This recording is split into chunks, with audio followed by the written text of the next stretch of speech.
So, who are the EU? Well, the member states are Austria, Belgium, Bulgaria, Croatia, Cyprus, the Czechia, Denmark, Estonia, Finland, France, Germany, Greece, Hungary, Ireland, Italy, Latvia, Lithuania, Luxembourg, Malta, the Netherlands, Poland, Portugal, Romania, Slovakia, Slovenia, Spain, Sweden, and for now, the United Kingdom. They are all full members and have access to the European single market and get to send representatives to all of the 7 organizations of the EU.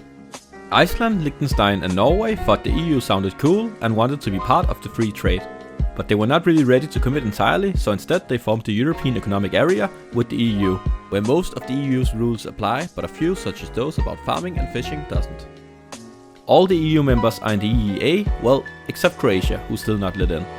The citizens of all these countries have freedom of movement, which means they can go and live and work in any of the other countries if they want to.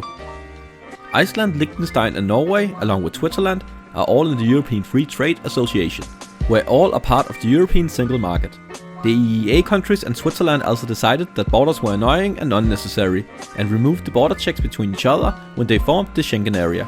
Except for Bulgaria, Cyprus and Romania, who are still working on being part of it. And the UK and Ireland, who didn't like the idea of open borders with other countries, just with each other and are in the common travel area alone.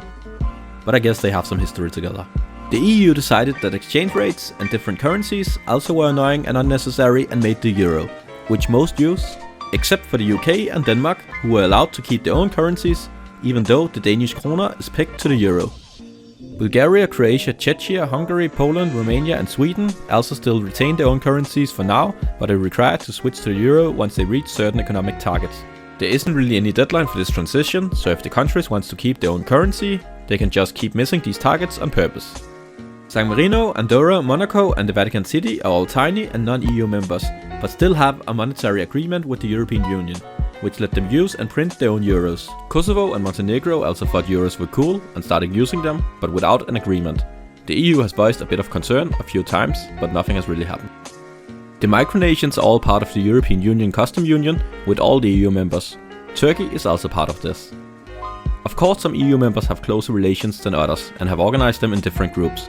Belgium, the Netherlands and Luxembourg are together the Benelux countries. Not the most creative name, but they work closely together. After Soviet times, the Baltic countries of Estonia, Latvia and Lithuania formed the Baltic Assembly. Finland, Denmark and Sweden, along with Iceland and Norway, make up the Nordic Council. The countries of the Baltic Assembly and the Nordic Council together form the Nordic Baltic 8. In Central Europe, there's the Visegrad Group with Poland, Czechia, Hungary and Slovakia. A rather new group is the Mediterranean EU Med, with Cyprus, France, Greece, Italy, Malta, Portugal and Spain. There is some military collaboration in the EU, and there's talk of close integration of the armies in the future, but most of the EU members are also members of NATO. That is, Belgium, Denmark, France, Italy, Luxembourg, the Netherlands, Portugal, the United Kingdom, Greece, Germany, Spain, Czechia, Hungary, Poland, Bulgaria, Estonia, Latvia, Lithuania, Romania, Slovakia, Slovenia, and finally Croatia, and some non-EU members.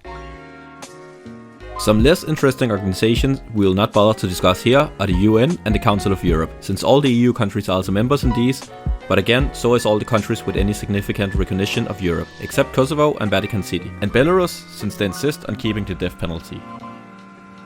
The EU has kept expanding and maybe will continue to do so in the future.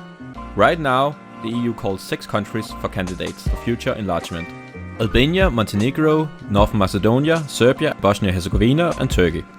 Just because they are called candidates doesn't necessarily mean that they'll join. Turkey submitted their application more than 30 years ago, and today neither Turkey nor the EU seems interested in Turkey joining. Montenegro and Serbia are also in the process of negotiating membership, but have problems with corruption. Serbia would also need to figure out a solution with Kosovo. It seems Macedonia recently settled their issues with Greece by changing their name to Northern Macedonia, so maybe their chances are brighter now. The EU considers Kosovo a potential candidate. All of the Balkan states have begun the stabilization and association process, which is the first step and can give them access to some parts of the single market. Ukraine and Moldova has been oscillating between the east and the west and have expressed desire for membership. Same for Georgia, even though they are on the other side of the Black Sea. In Georgia, more than 75% of the population actually supports EU membership, and EU flags are sometimes a more common sight in Georgia than in the EU itself.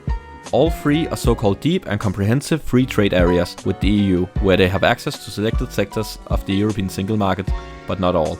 Before they can be considered, they all have some problems that needs to be fixed. One of them is that Russia is strongly against them joining the EU and controls part of the territory. The next big change in the European Union is the UK leaving, which unfortunately, but probably means that this video will be outdated in a few months. Brexit is a big and complex topic and we'll save it for another video.